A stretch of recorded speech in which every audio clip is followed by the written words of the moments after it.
Content ক্রিয়েশনের শুরুতে ৩টি কাজ কখনোই করবেন না। প্রথমত, ওভার কোয়ালিটির জন্য অপেক্ষা।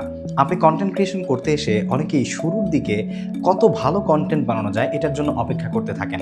একটা ভিডিওকে ঘষা মাজা করতে থাকেন সপ্তাহের পর সপ্তাহ, দিনের পর দিন অথবা মাসের পর মাস। তারপর কখন সেটা পারফেক্ট হবে তারপর আপলোডের অপেক্ষা করেন।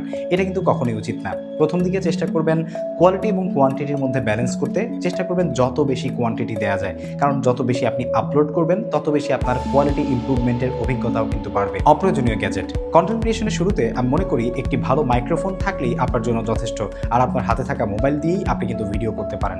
এর চাইতে বেশি গ্যাজেটস আপনি এখান থেকে ইনকাম ভালোভাবে করার আগে কেনার প্রয়োজন আছে বলে আমি মনে করি না। ইভেন এখন কন্টেন্ট ক্রিয়েশন করতে আসলে এত কিছুর দরকারও পড়ে না ভাই।